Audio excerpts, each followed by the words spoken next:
Here's the president, Secretary of State Marco Rubio by his side. Get hit harder, but these are thugs and animals and horrible people. But you can't hit anybody harder than we've hit them.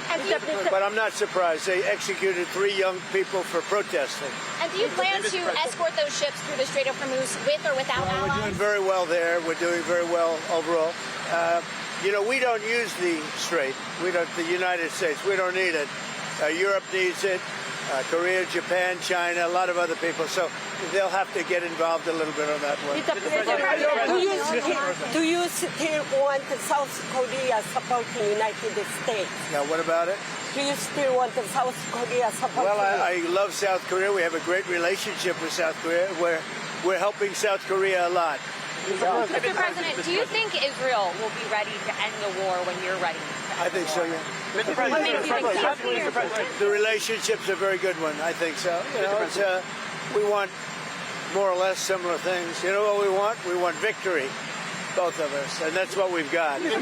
President, how will the operation? Well, you know, I may have a plan or I may not, but how would I ever say that to a reporter? If I said that to a reporter, Marco would say, "Please, sir, let's bring you over to the helicopter immediately." Right? No, I can't tell you that. It's certainly a place that's people are talking about, but I can't say. Yeah. Are you ruling out How will the Operation there, Epic Fury affect talks with Russia on Ukraine? What about it? Are the talks on back burner right now because of No, the we're talking about it. I think it'll get done. When do you expect the next round of talks to take place? They take place almost every day. We're making a lot of progress. You said that the war was militarily won in Iran. What did you mean by that? You said the war was militarily won in Iran. What did you mean by that? Oh, I think we've won. We've knocked out their Navy, their Air Force. We've knocked out their anti-aircraft. We've knocked out everything. We're roaming free. From a military standpoint, all they're doing is clogging up the strait. But from a military standpoint, they're finished. So how much longer should the American people expect? You said opening the Strait of Hormuz is a simple military maneuver. Very simple. Yeah, but what did you mean by that? It's a simple military maneuver. It's relatively safe, but you need a lot of help in the sense of you need ships, you need volume. And NATO could help us, but they so far haven't had the courage to do so. And others could help us, but, you know, we don't use it. You know, at a certain point, it'll open itself at a certain point. But we've defeated the enemy, and they are an enemy. They're a sick group of people. The leadership is gone. The Navy is gone. The Air Force is gone. The anti-aircraft equipment that they have, the radar they have, is all gone. Everything's gone. The strait itself, the actual strait, how are you? The strait itself is, we're doing a good job. But it would be nice if the countries, including China, if the countries that use it, China uses it 90% of their energy. Japan is 95% of the energy. It would be nice if those countries would get involved.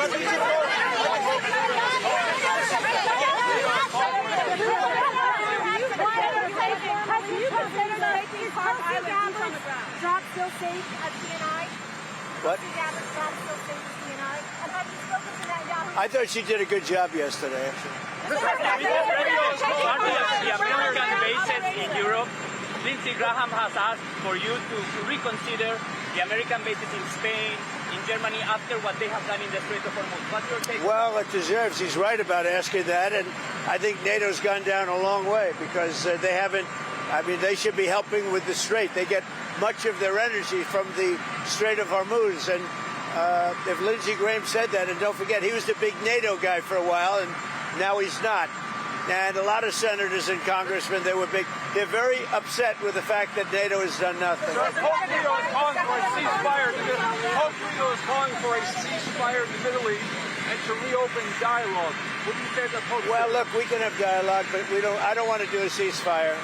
You know, you don't do a ceasefire when you're literally obliterating the other side. They don't have a Navy. They don't have an Air Force. They don't have any equipment. They don't have any spotters. They don't have anti-aircraft. They don't have radar. And their leaders have all been killed at every level. We're not looking to do that. Thank you. Thank you. Chuck Norris. Chuck Norris. Oh, we did? Maybe one more there. I bet he was a great guy. Wow. Yeah, the guy in the house where I'm moving the line is like a supporter nerd. Yeah, he was Chuck Norris. He was a great guy. He was a really good, tough cookie. We didn't want to fight him. He was a tough, great guy, and he was a great supporter. Wow. That's too bad. Tell his family, I hope he's Mr. President, how much is this war costing taxpayers? All right, looks like that's it. At the end there, the president reacting to the news that Chuck Norris has passed away. They were friends. He said he was a great guy and that he was sorry to hear that news. The president also saying essentially that what they need, and he mentioned this earlier when I spoke with him on the phone earlier today, that he says it's dangerous, certainly, but not that difficult to create a large presence in the strait if all of these countries got together that use so much of the energy that comes through the strait. I'm sorry, let's go back. He's answering some more questions. Let's watch. And it's about time. And frankly, it should have been done long before me. It should have been done before other presidents. Why did you criticize the president? You took issue with the strait, Mr. President. Polls have shown that MAGA is essentially unified behind you, as are Republicans when it comes to Iran. There's been reports that the United States might be sending 2,500 Marines to the Middle East. Are you concerned that a move like that could potentially change the unity? Well, I don't know. I seem to have great support because CNN came out with a poll today that I'm at 100%. And they said they've never seen a poll like that. The CNN poll said I'm at 100%, and they've never seen that before. Which is an honor. I was impressed that CNN would do that. But as far as troops are concerned, I can't tell you what we're doing. Mr. President, you took issue with Australia, Japan, and South Korea this week. Yeah, I was very surprised. Very surprised about Australia and what? What would you like them to do? Well, they should get involved, and I was a little bit surprised that they said no, because we always say yes to them. What did Australia say no to? The UK has said that they'll allow the US to use air bases to defend the Strait of Hormuz. Your response to Well, that? it's been a very late response from the UK. Surprised because the relationship is so good, but this has never happened before. They were really pretty much our first ally, all over the world, first ally, and they didn't want us to use the island, the so-called island, which for some reason they gave up rights to it, and I was a little surprised at the UK, to be honest with you. They should have acted a lot faster. They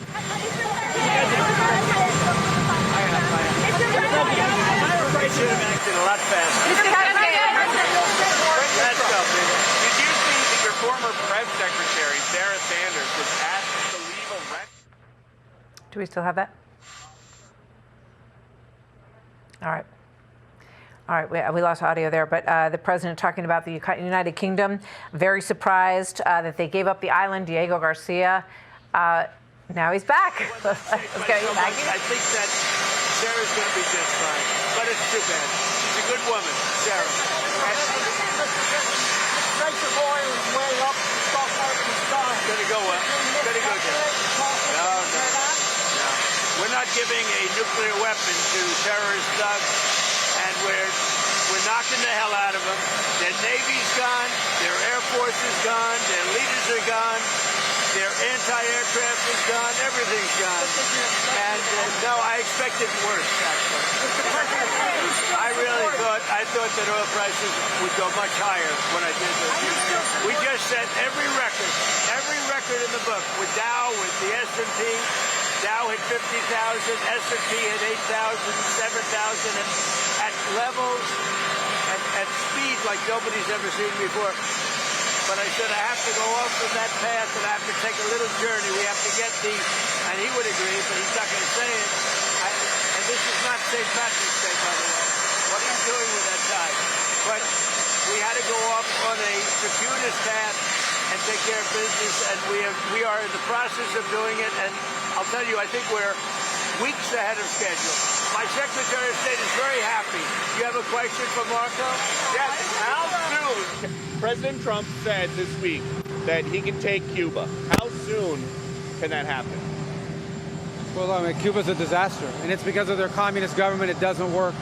So I don't have any news for you on that today, other than that's been going on for 67 years. They're a disaster. It's the worst it's ever been. And what are you guys hearing from your Senate colleagues about the chances of the Save America Act passing?